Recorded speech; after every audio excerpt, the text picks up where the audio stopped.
வணக்கம். 18 சித்தர்களில் கொங்குணவரை பற்றி, கொங்குணவர் சித்தர் அவரை பற்றி ஒரு சிறு தொகுப்பு பார்க்கலாம். அதுக்கு முன்னாடி திருமூலர் சொல்லியிருப்பாரு, மறுப்பது உடல் நோய் மருந்து எனலாகும், மறுப்பது உளநோய் மருந்து எனலாகும், மறுப்பது இனி நோய் வராத இருப்பா, மறுப்பது சாவை மருந்து எனலாகும். திருமூலர் பாட்டோட நாம் ஆரம்பிக்கலாம். கொங்குணர் சித்தர் கேரள தேசத்தில் இருந்த இங்கு வந்தவர். போகருடைய சிஷியன். கொங்குணவா என்று போகரால் பெயர் சூட்டப்பட்டு இந்த தமிழ்நாட்டில் மிகவும் அரிய அற்புதங்களை நிகழ்த்தியவர். அவர் பார்த்தீங்கன்னா காயாதி காயகல்பம், ரசவாதம், மாந்திரீகம், மைவித்தை, வாதகாவியம், ரசவாதம், பர்மம் பலதையும் கற்று அஷ்டமா சித்துக்களை பெற்று அவர் இந்த தமிழகத்தில் மக்களுக்காக தன்னையே அவர் தொண்டாற்றி மக்களுக்கு மருத்துவங்களையும் மருத்துவ சுவடிகளையும் தந்தவர் கொங்குணவர். அவர் தவம் செய்வதற்கு தன்னுடைய வலிமையை அதிகப்படுத்த ஊதியூர் பொன்னூதி மலையில் 800 ஆண்டு காலம் கடும் தவம் புரிந்தார். அங்கே கடும் தவம் புரிந்து மூலிகை சாற்றால் செம்பை பொன்னாக்கும் ஒரு வித்தையை கற்று அங்கே தங்கத்தையும் பொன்னையும் அங்கே பொன்னை தயார் செய்தார். புடம்போட்டு மூலிகை சாற்றை புடம்போட்டு செம்பை உருக்கி புடம்போட்டு தங்கமாக மாற்றினார். அப்படி இருக்கும் வேளையில் அந்த ஊர் மக்களெல்லாம் ஒரு கொடும் நோயால் அவதிப்பட்டார்கள். அவதிப்பட்டு ஊதியூர் மலையில் இருக்கும் கொங்குணவரிடம் முறையிட்டார்கள். எங்களுக்கு இப்போது கொடிய நோய்கள் ஊர் முழுக்க பரவியிருக்கிறது, இதை தீர்த்து வையுங்கள் என்று அவரை வேண்டினார்கள். கொங்குணவர் அதை கண்டு மிகவும் மனமிறங்கி பல 100 மூலிகை பறித்து, காயகல்ப மூலிகைகளை பறித்து மூலிகை கசாயம் செய்து அந்த ஊர் மக்களுக்கு கொடுத்து அந்த நோயெல்லாம் குணப்படுத்தினார். மீண்டும் அவர் தவத்தில் அந்த பொன்னூதி மலையில் அமர்ந்து தவம் செய்தார் ஒரு குகையில்.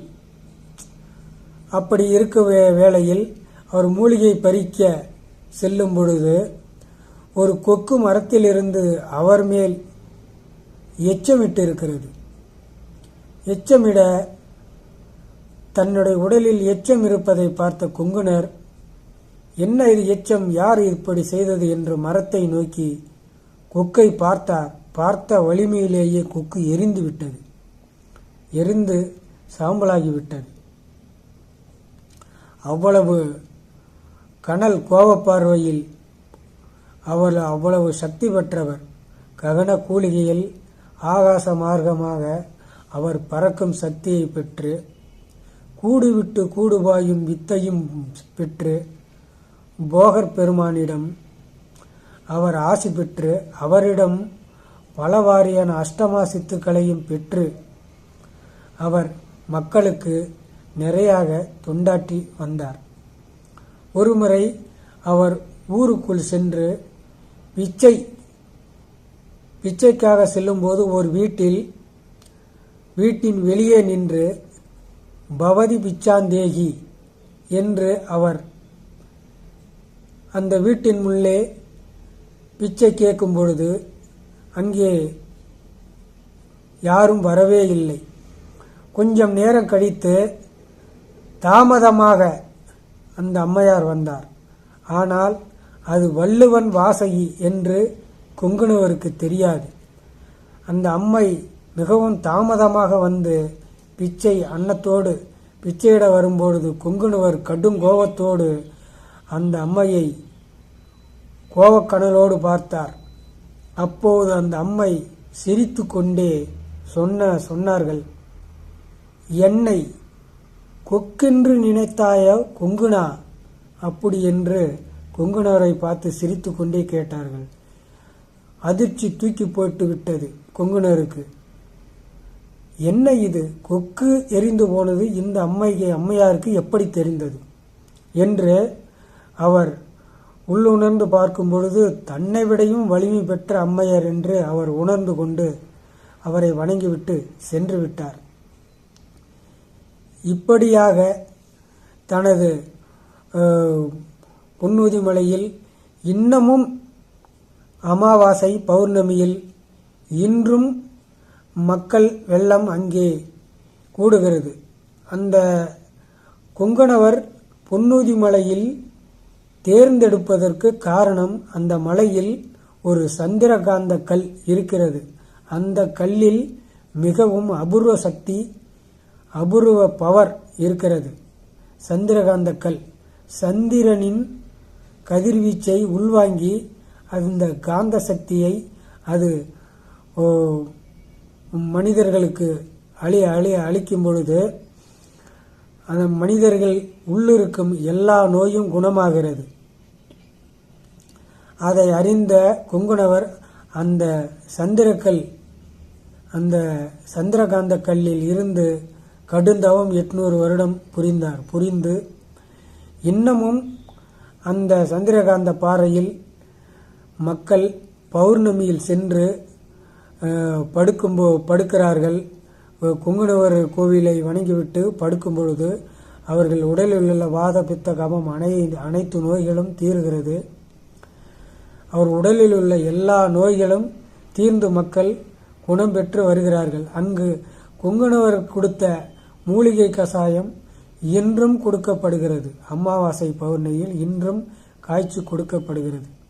அப்படி அரும்பாடும் பெற்ற கொங்குனவர் தமிழ்நாட்டில் பல இடங்களுக்கு சுற்றித் திரிந்து பல ஏடுகளையும் பல மருத்துவங்களையும் தந்து 18 சித்தர்களில் மிகவும் தனித்தன்மையோடு இருந்து அவர்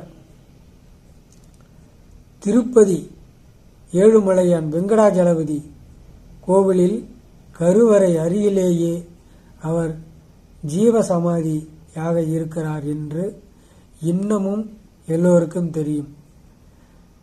கொங்குனவருடைய ஜீவசமாதி திருப்பதி ஏழுமலையானுக்கு அருகிலேயே இருக்கிறது. அதனாலே அந்த கோவிலுக்கு பவர் பல மடங்காக கூடுகிறது. இப்படி கொங்குனவரின் அந்த அரிய சேவை மக்களுக்கு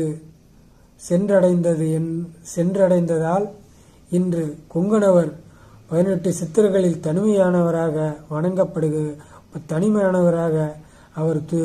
அவரை வணங்குகிறார்கள். கொங்குனவருக்கென்று ஒரு தனி வித்தை இருக்கிறது. அதனால் கொங்குனவரின் இந்த தமிழ்நாட்டுக்கு அவர் தொண்டாடிவிட்டு சென்றது மிகவும்